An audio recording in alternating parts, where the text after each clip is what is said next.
నేను ఈరోజు కాజు కత్తిలీ చేయబోతున్నాను. దానికి ముందుగానే జీడిపప్పుని ఒక గ్లాస్ జీడిపప్పు తీసుకున్నాను. వాటిని వాటర్లో నానబెట్టాను. దీన్ని మిక్సీ వేసుకుందాం ముందు, తర్వాత ప్రాసెస్ స్టార్ట్ చేద్దాం. కాజు కత్తిలీ చేసేద్దాం. చాలా ఈజీ అండి. దీనికి పంచదార కాజు ఉంటే సరిపోతుంది. దీన్ని మిక్సీ వేసేద్దాం మెత్తగా పేస్ట్ చేసుకున్న తర్వాత జీడిపప్పు ఏ గ్లాస్తో తీసుకుందామో అదే గ్లాస్తో పంచదార తీసుకున్నాను. నేను ఈ గ్లాస్ క్వాంటిటీతో తీసుకున్నాను. ముందుగా పంచదార జీడిపప్పు వేసేద్దాం. కళాయి పెట్టేసి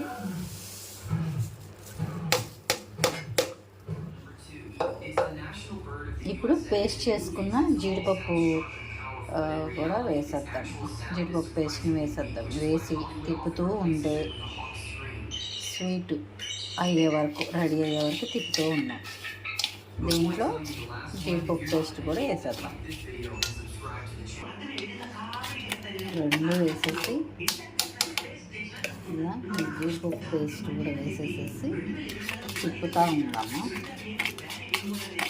తిప్పుతూ ఉంటే వాటర్ ఎంత వేసానంటే ఏ గ్లాస్తో తీసుకున్నానో జీడిపప్పు ఆ గ్లాస్తో వాటర్ పోసి నానబెట్టాను. జీడిపప్పు 3 సమానంగా వేస్తాను. కొంచెం వాటర్ తగ్గించినా కూడా పర్లేదు. ఒక హాఫ్ గ్లాస్ వేసుకుంటే సరిపోతుంది. ఇలా అడుగంటకుండా తిప్పుతూ ఉంటే మనకి ఉండ వచ్చే వరకు తిప్పుతూ ఉండాలి.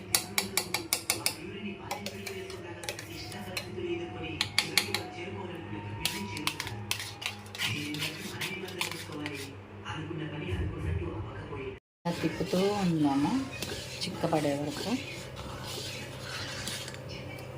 అంటే వండకు వచ్చే వరకు ఇలా తిప్పుతూ ఉంటే కొంచెం దగ్గర పడుతుంది అనగా అప్పుడు నెయ్యి వేద్దాం.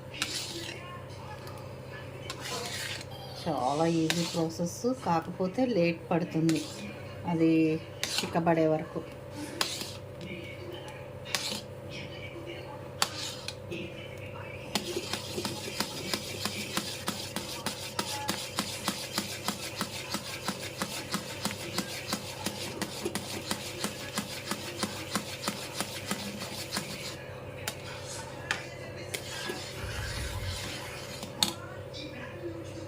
ఇది బాండికి ఇటువైపు ఇలా దగ్గరకు వస్తూ ఉండగా దీంట్లో ముందుగా నెయ్యి వేద్దాం.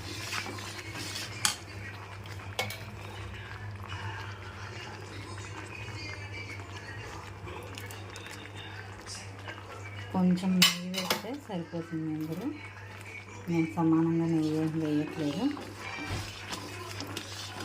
ఒక 5-6 స్పూన్లు నెయ్యి వేసాను. బాగా తిప్పుదాం. దగ్గరకు రాగానే ప్లేట్లో వేసేద్దాం. ఇది బాండీని ఇడుస్తుంది అనగా దగ్గరకు వచ్చినట్టు. ఇంకొంచెం దగ్గరకు వస్తే దించేద్దాం. దీన్ని ప్లేట్లో వేసేసుకుంటే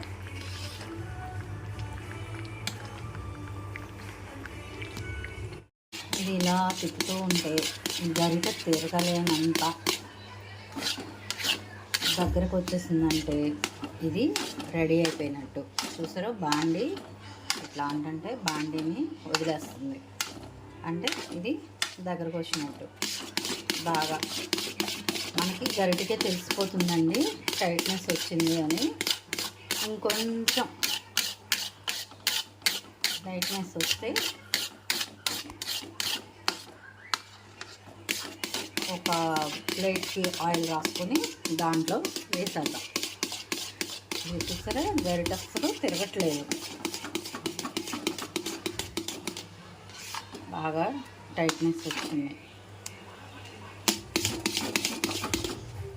ఇలా పట్టుకొని చూసినా ఉండకొచ్చింది అనుకోండి, ఇంకా అయిపోయినట్టు. ఇదిగో చూసారా, ఇలా ఉండకొచ్చేస్తుంది. అది చూసుకొని తీసేసి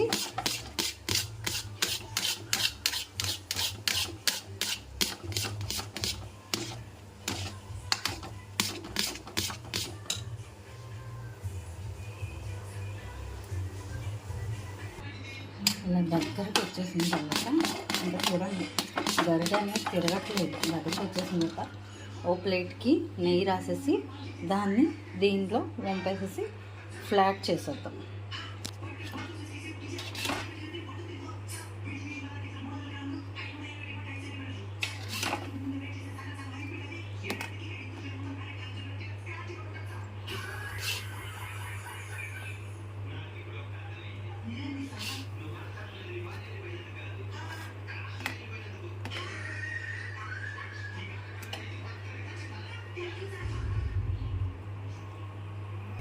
ఈ విధంగా ప్లేట్లో పలచగా పరిచేసిన తర్వాత ఆరిపోయిన తర్వాత కట్ చేసుకుంటే కాజు కత్లీ రెడీ అయిపోతుంది.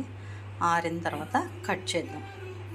తర్వాత పూర్తిగా చల్లారిపోయిన తర్వాత మనము డైమండ్ షేప్లో కట్ చేసుకుందాం. ఒక సైకియాట్రిస్ట్కి చూపిస్తే మంచిది అనుకున్నా, కానీ ఆ డ్రాగన్ నోట్లో నుంచి ఒక వాటర్ మ్యాప్ వచ్చేసరికి నేనే ఎమ్మలో ఉన్నానేమో అనిపిస్తుంది. చేసుకుంటూ నేను చెప్పింది నిజమేనా? తన గురించి చిన్నప్పుడు మా అమ్మ కథలుగా చెప్పేది. అది మాయా జీవులతో నీళ్ళు కన్నా ఉంటే కట్ చేసి తీసేస్తే కాజు కత్లీ రెడీ. ఒకసారి మీరు కూడా ట్రై చేయండి ఈ రెసిపీ ఇంట్లోనే. చాలా బాగుందండి, టేస్ట్ చాలా బాగా వచ్చింది.